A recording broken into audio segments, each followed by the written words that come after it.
Hey everybody, I'm Scotty J, and you are watching Rock Titan Music Television live. We haven't always been doing this, but this is a new thing. You know, I figured it'd be very, very cool. And I can't think of a better guest to do it with than who we have right now. We've got an amazing drummer with us. He's actually the drummer for Ted Nugent. And he was discovered by a guy that we also had featured on our show not too long ago. That is Corky Lang from the band Mountain. Ladies and gentlemen, I would like to introduce Jason Hartless. How's it going, brother? Jason, how you doing, man? Doing fantastic. Yeah, so I've been wanting to talk to you for a while. Your name has been in all these various circles, you know, of all these other people that I've been talking with, and I just can't imagine why. You know, you are, you refer to yourself, I know, as a touring, drummer, a session drummer. But my God, you're a heck of a lot more than that, huh? Yeah, try at least. You know, I really try to put my hands into every freaking pocket that I can. You know, making sure that I'm staying busy, playing with as many people as possible, playing on as many records as possible. You know, I just love doing what I do and doing as much as that I can. You know, it's amazing to me that, correct me if I'm wrong, you've actually been playing professionally since you were 5. Is that right? Yeah, so how it kind of got started, my dad was a professional musician, and, he was in the circle of the Ace Frehley camp, and Richie Scarlett, Ace's guitar player for many years, was, like a brother to my dad, and in fact was my godfather when I was born. So, the drums were always in the house, and, I, at a very early age, we started going downstairs and just kind of banging away on them and finding a love for it. And, it's funny because being from Detroit, we're known as Hockey Town, and my dad wanted me to be a hockey player. Oh, man. And then he realized that, I actually have a passion and loved it. And, by the time I was 4, I started jamming with, his musician buddies. And by the time I was 5, I did my first professional gig. That's amazing. Can you even remember life before you were playing the drums? Because I know for me personally, I can't remember life before 5 all that well. Oh, I literally, as long as I can remember, I've had a pair of drumsticks in my hands. So it's, I don't even remember that far back. That's amazing. Now, the story is, that I have it, Jason, is that apparently you were playing Nantucket Sleigh Ride, and somehow you playing Nantucket Sleigh Ride found its way to Corky Lang from the band Mountain, the man who played that song, who wrote that song, and as soon as he saw, 5-year-old you rocking out the Nantucket Sleigh Ride, he's like, that's it. This is it. This is going to be my Padawan learner. Kind of like that? Exactly. Yeah. Again, going back to my dad was in the early 90s, was very involved in the Ace Frehley camp. And, after Ace rejoined KISS in 96, Richie Scarlett, his guitar player, actually ended up playing bass for Mountain. Okay. So, him being my godfather, was, always bragging, look at my little godson. And when I started playing gigs, we would play Nantucket Sleigh Ride. And my dad filmed it and sent it to Richie, and Richie gave it to Corky. And next thing you knew, my dad was getting a call from Corky. He was like, I got to work with this kid. Wow. That's wild. So is Corky Lang like Uncle Corky to you, or what? Yeah, he's been family to my whole immediate family, for as long as I can remember. And Corky and Taffy, when I was really about the time I was from 7 to about 10, Corky he was living in Toronto at the time, would come down to Detroit, for long weekends. We'd go in the studio, work on stuff. Taffy would join him a couple times. Taffy actually shot the photos on from my first album that Corky produced. Okay. And that record was we did, it took about 3 years to do, but because Corky was always on the road at that time, so he would just come down a weekend here, a week here. He was actually in Detroit when the big Eastern blackout happened. Oh, wow. So we were in the studio tracking, and that was 2003, and we were tracking the studio, and all the lights just went out. So, but anyways, it was a really, really fun project because, even though it was a record for my solo band, or at least my solo stuff, it Right. really was an excuse for Corky to mentor me and teach me in a studio setting.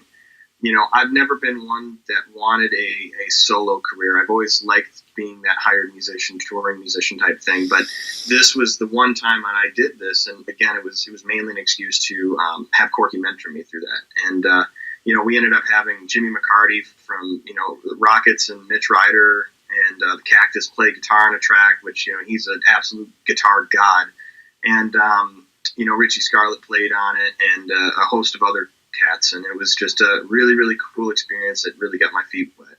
That's wild. Now, I don't mean this in an offensive way at all, of course, Jason. And again, everybody here, we are here with Jason Hartless, drummer currently with Ted Nugent, and he's just an incredible drummer. And, we're just going over some of your history right now.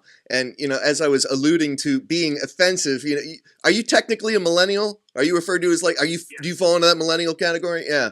So. Yeah, I just barely missed it. About 95, 96 or something. I was born in 94. Yeah, it's so funny because the era of music that you grew up in, is very different, I guess, than the music you actually were subjected to from a very young age and the kind of music that you were playing. Yeah. Would you say that you're the kind of person with an old soul, or have other, people referred to you as someone with an old soul? I've been called 60 years old since I was about 4 years old. Oh, man, that's wild. Yeah, I mean, as opposed to my musical taste, my dad he's one of those guys that's just, he listens to every types of music. And, really what got my feet wet, and the first music I ever learned how to play drums to was the Sweet and T-Rex. Okay. So early glam rock stuff was really my first influence as a musician. And as I got older, Kiss and Styx and Mountain and a bunch of other bands from the 70s started to work their way into my core musical tastes. But I've been called an old soul my entire life and a grandpa sometimes. Oh my God, that's too funny, man. That's too funny. So jumping ahead, kind of staying in that vein of you playing like that old school rock and roll, man. You catch up with Uncle Ted, the Nuge, Ted Nugent. How did now? Obviously, you're from Detroit, Michigan, and he's the Motor City Bad Man, so we know already geographically, how this may have come to be. But is there a more specific story behind how you actually got the opportunity with Ted Nugent, and how did it feel, I guess, for you when this opportunity with such a legendary rocker, came about? Yeah, it's a long story, and you got time. So I was touring with an artist by the name of Pistol Day Parade, which I joined in 2012, and we had a lot of success in the active rock market. Our album came out in 2013, and we dropped the first single, it wasn't our leading single. We just threw it out there to, just kind of test the water, see how it went.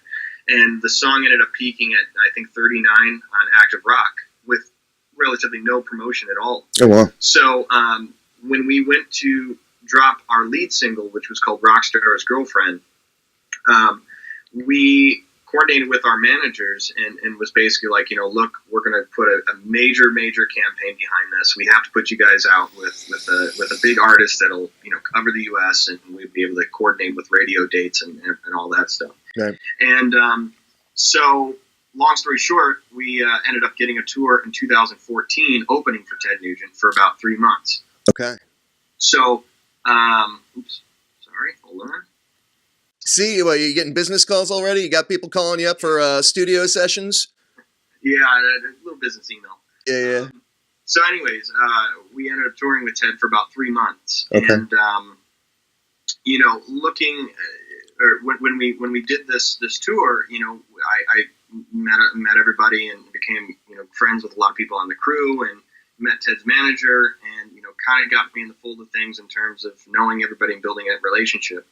So while we were on the road, the song was climbing like extremely fast. I mean, it was climbing at least 10 positions a week, Wow. and on the active rock charts. And by the end of the tour, the song was number 19 on the charts. And our manager said, "Look, you guys got to strike while it's hot. Our radio guys say, it's going to be number one by the end of 2014 if you guys do another tour, almost immediately." So we booked another. We've actually booked a co-headlining tour with Buck Cherry, where we're going to actually start making money, which is crazy to think of a band that really only been touring for 2 years. And so we got off the road with Nugent, had this Buck Cherry tour ready to go, and the two guitar players and the vocalist decided they didn't like touring. Wow. So that was the end of that. And it's, I've told this story many, many times, and it's crazy, to think, you work your whole life to get to a certain point. You get to that point, you're this close to hitting it where you've always wanted to be, and then immediately like, nope, done. I don't want to do it.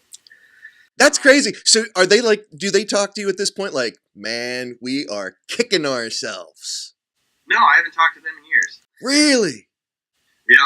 And actually, the one guitar player is a huge Nugent fan, and I haven't actually had a conversation with these guys in many, many years. So, oh man, it's crazy. Actually, the bass player of the band is my business partner in my label that I'm managing partner. I want to talk about that. I definitely want to talk about that. Yeah.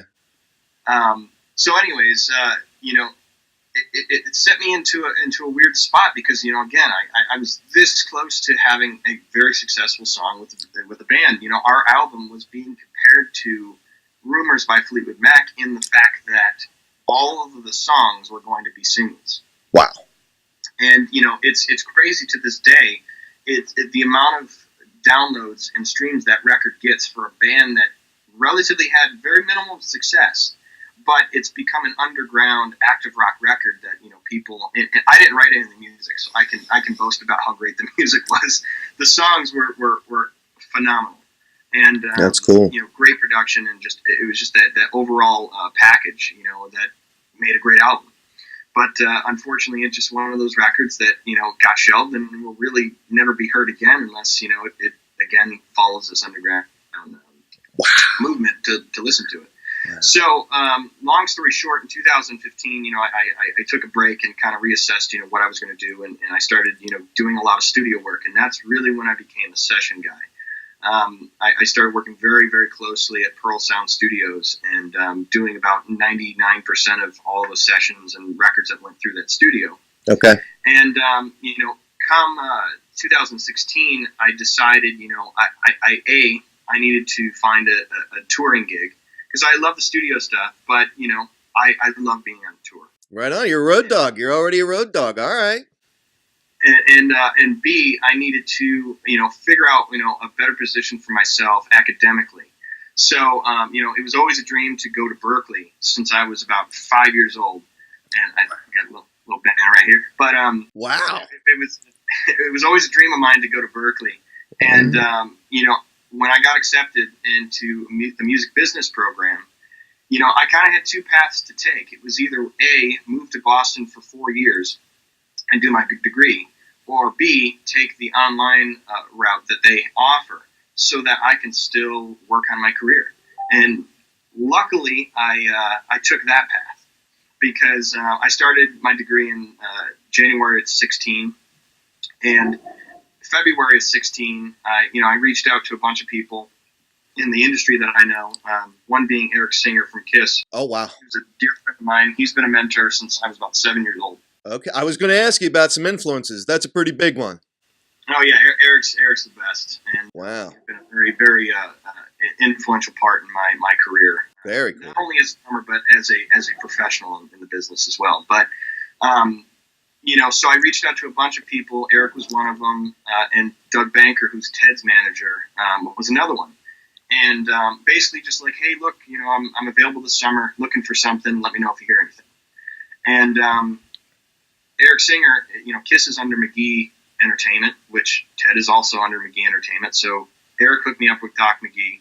I emailed Doc, and I emailed Doug. And Doug and Doc almost at the same time emailed me back and was basically like, hey, can you play a Ted Nugent set? I'm like, sure, yeah, absolutely. So Doug's like, all right, Ted's calling you in 2 days. Like, okay. So Ted calls me, and we had probably an hour conversation just about drumming, just about music, and Detroit. One of my old drum instructors was Tommy Clufetus, who's now drums for Black Sabbath. But when I was taking lessons from him, he was drumming for Ted Nugent. Wow. So, throughout my whole career, I've just kind of had this little bit of a connection to Ted somehow, and whether it be through that or other business ventures with other artists or whatever. So, and actually, I always forget about this, but when my first solo record came out, my dad actually had it advertised on Ted Nugent's website because they were selling advertising spots at that time. Okay. So, it's just crazy how, just throughout my whole career, little spots of Ted Nugent has kind of showed up. So it was one of those things that was kind of, I feel like it was meant to be. And, after we got off the phone and bullshitted for about an hour, I flew down to Waco, Texas, and Greg Smith, his bass player, did. And we sat in a little teeny tiny rehearsal room at some studio and, hashed out the whole Nugent set in like an hour. And Ted was like, this is it. So I've been in the band ever since. And it's, been one of the best experiences I've ever had in my life. Working with Ted it actually overseeded my expectations of how great it was going to be. Ted and the whole Nugent family is just phenomenal people. Yeah. They embraced me as their family. And, just an all-around great guy to work for. What a story. I mean, seriously, Jason, that's amazing. And it's so cool how, like, not only obviously you've always had the skills. I mean, one would probably say, I think it's safe to say you are a drumming prodigy. It's incredible, that this all had come to pass. And especially for a guy as established as Ted Nugent to put his trust in someone as young as yourself. He didn't go for one of his peers. He didn't go for a contemporary. He went for, a young person like yourself that just had some really ridiculous chops. And now here you are playing Wang Dang Sweet Poo Tang and, Cat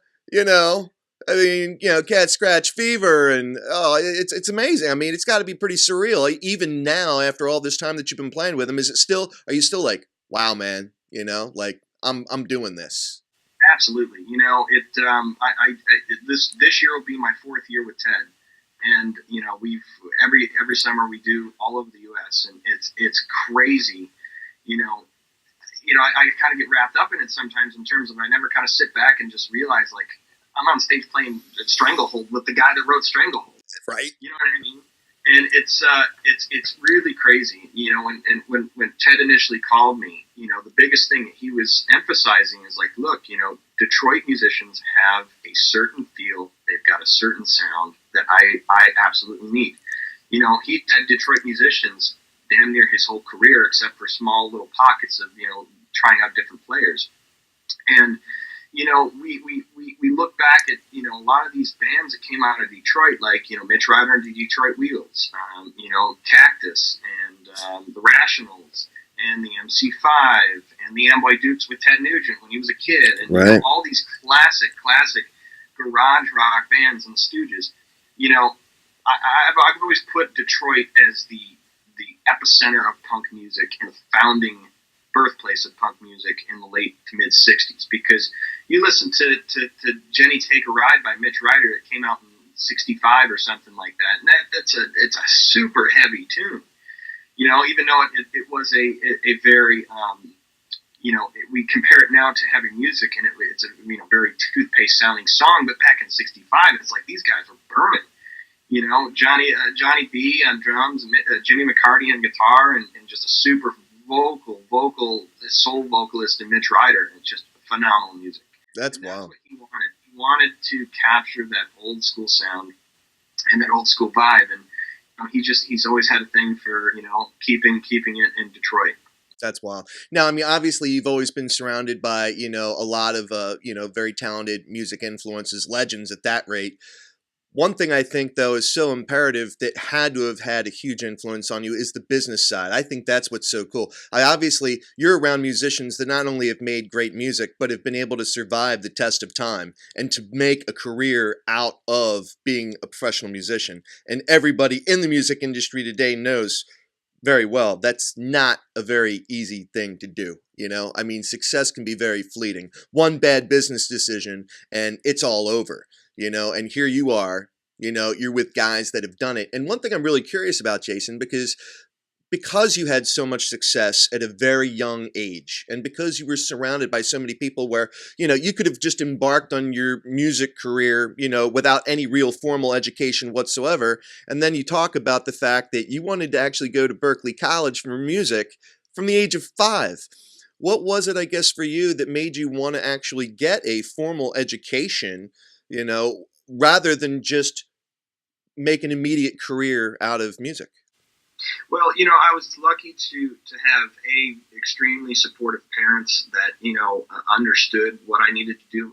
With my dad being in the industry for as long as he was, he was always a business minded person, and it's he always instilled that into me. And him being a drummer, me being a drummer, you would automatically think that he was the one that taught me how to play drums. And it's like, no, I mean, when I was little, he showed me the basics and all that stuff, but he never really forced me to play the instrument. He never, he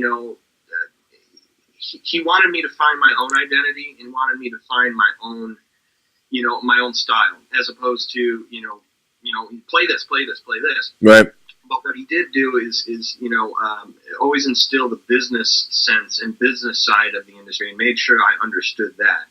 And, when I got a little older, it kind of hit me in terms of, there's going to come a day where, my phone's going to stop ringing as a drummer because there's 1,000,000,001 drummers out there. I don't know about that, Jason. As good as me, or better than me, that are all trying for the same gig, and I don't want to be 50 years old playing a tier in the beer club to make $50 playing cover gigs.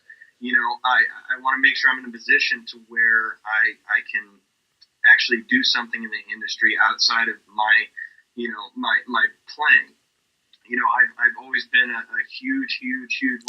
It's kind of a hobby for me, but it's turned into a very, very important part of my career is audio engineering. I've been in the studios since I was 7 years old, and I've always loved it. And now I'm an assistant engineer at Pearl Sound Studios. So it's like I right now I'm actually in the middle of mixing the new Corky Lang's Mountain record. Oh, nice. Okay, very cool. We could talk about that a little later, but yeah, that record's gonna be phenomenal. I'm mixing that on top of I'm also the label executive on that record.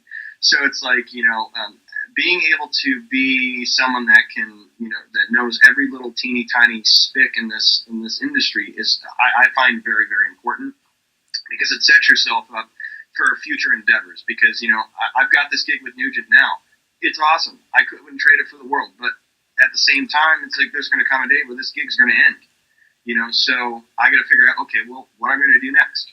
So I don't want to fall into that rut of, kind of a limbo of figuring out what I'm going to do in my career. Now, another great thing, and, I talk about this a lot, is, I got endorsed by Pearl Drums when I was 10 years old. Wow. And which I was the youngest Pearl artist on the roster. I would imagine, yeah. The biggest stipulation that Mike Ferris, who was the artist relations director at the time, he told me is like, look, we're going to, help bring you into the Pearl family. We want to endorse you and support you. However, you have to keep great grades. So from the time I think it was 5th grade till I graduated high school, I had to send my report card to Mike every single quarter. And if I didn't get all A's and B's, if I got 1 C, I would get a phone call from him, hey, what's up? How can we get this better?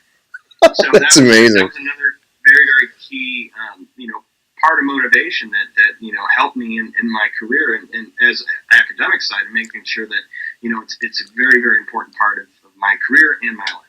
Man, you had a different kind of childhood, I'm thinking, because obviously you spent a lot of time around adults, and not just any adults, but a lot of business people and musicians and things like that. I mean, wow. I mean, I can't imagine like the psychology of that. Like as a 10-year-old, you're getting endorsed by Pearl Drums, most 10-year-olds, they're not, that's amazing to fathom. Well, jumping ahead, one thing I do want to talk about, and obviously this all would make sense that you are a managing partner for the Prudential Music Group. So obviously, it sounds like a very logical thing that you would get involved in an endeavor like this. But how did that happen? What's the story behind that? Well, I had been involved with the Prudential family for a long time as a touring musician because I've worked with many of their artists. Okay. From the time I was 12 to about 15, I toured with one of their artists named Brian Schramm. Which was the first actual touring gig I got. And we toured all over the country. And in 2009, when I was 14, we toured with Motley Crue on the Crue Fest 2 tour for 3 months. And that was the summer between my 8th grade and 9th grade year going into high school. So I couldn't do marching band that year. So I was on tour with Motley Crue. But oh man. So it. I was always involved with them, and then when Pistol Day Parade, when I joined them, the label ended up signing them as well because Prudential was a Detroit company, but they had gone under different names over the years with different partners in the company, and it just they hadn't found the winning combination until the Pistol Day Parade thing, and unfortunately it was out of our hands as opposed to why it couldn't have gone farther. It did. So, anyways, fast forward to when I started my my business degree at Berklee. The head financial owner and proprietor of the company came to me and was like, "Look, the label has been limbo for about 2 years. No one's running it. We have Sony distribution. We have all these releases that are just collecting money, but we haven't done anything. Do you want to just have some fun with it and help with your school?" I said, "Yeah, absolutely." So it went from us being Prudential Records into forming Prudential Music Group and forming Rouge Records and Prudential Publishing. So what initially was a very small thing has turned into now this giant conglomerate. And the Rouge Records thing is mainly a vinyl reissue label. Like we just did a Sweet release last year. We put out Pompeii Secret Sessions, which is a massive supergroup with Corky Lang, Leslie West, Eric Clapton, Dickie Betts, Nick Ronson. Like it was an insane thing that Corky did put together in like 77, 78. Wow. We put that out for Record Store Day last year and, did phenomenal. And, also bringing back Detroit, like we just re-released The Rationals, which was a very, influential garage rock band from the 70s. And then with Prudential Records, that's more or less our new artist and development company. Okay. So that way we have more of a branding aspect to it. And, like right now we've got a pop country artist named Max Ader that's about to blow off the charts. And, so it's just, it's a really great opportunity for me while I'm in school because I've got a year left in my degree. And because it's funny, because I'm one of those guys that I like to, when I'm in school, I don't like to do hypothetical situations. I like to use real world situations. So all of my assignments for school have actually been projects that I've been working on in real life. So it works out perfectly for me because I'm kind of killing two birds with one stone. I'm doing what I needed to do for the company, but I'm also doing homework. Man, Jason Hartless is too cool for school, man. I'm just thinking of all the kind of bumper stickers, T-shirts, and stuff you could have, man. I'm still laughing inside over. Well, I was going to go out with the marching band, but I had to go on tour with Motley Crue. I mean, for real, man. It's just that's pretty amazing. I think because of that, the school made me take gym because I didn't do 4 years of marching band. I think there's quite a few people in the marching band that would have traded places with you in a cold minute. Oh, man. I could talk to you forever, Jason, but I know you've got things you got to do because, you teach, too. You give drum lessons as well. Is that right? Yeah, I'm a music director at a school of rock outside of Detroit. Oh, cool. All right. I'm off the road. So it's, I found that, me being a young guy, I'm only 24, so most of my students are, they range between 10 years old and 18. So really, in the spectrum of things, I'm not that much older than them. However, it makes it easier for me to teach because they look at me almost as their peer as opposed to, all my teacher. So, making sure I give back as much as I can to, the generation that's after me, and to mold them into great musicians. And, the biggest thing that I instill in every single one of my students, and even people that aren't my students, is, what you can get out of music is, no matter what level you're at, whether you're touring, the world or you're playing a corner pub, music is something that you can always make money at, even if you're a hobbyist. Right. You compare that to sports and, you look at NHL players, those guys are making millions a year, but, if you're in the juniors, you ain't making any money. You're just always hoping.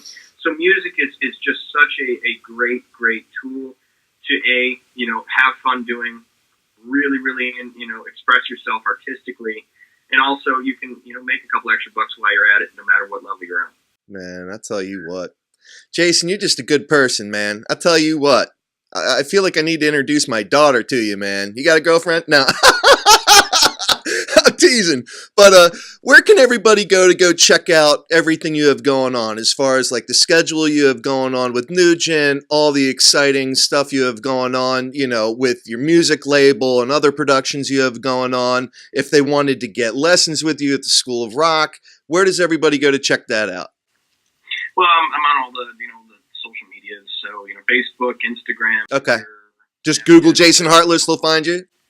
Pretty much. And I know, the Ted Nugent tour dates this summer have not been announced yet, but they should be coming pretty soon within the next month or two.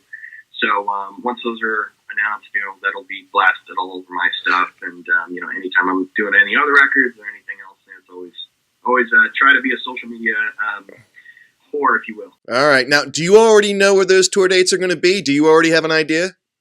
They don't tell me nothing. Oh, come on! They just tell me you're going to leave home here, you're getting home here. But it's going to be around the United States? Yeah. Man, I hope to God you're coming out east, like into the Philadelphia region, We usually play Penn's Peak every year, so. Oh, okay. All right. You play Penn's Peak? Yeah, it's not far. I will definitely be there. Everybody, you heard it here first. Scotty J from Rock Titan TV will be at Penn's Peak to see Ted Nugent and Jason Hartless. Jason, thank you so much for your time, man. Yeah, appreciate it. It's fun talking. Yeah, man, definitely. So, everybody, again, we are here with the incredible Jason Hartless. Make sure you go Google him. Check out all of his stuff. He's got some pretty cool music videos out there, too. Go out to YouTube. You can check him jamming, all the different projects that he's had. It's pretty incredible stuff. And, Jason, have a great day, man. Thanks a lot. Yeah, likewise. Yeah, man. All right. Later. See you later.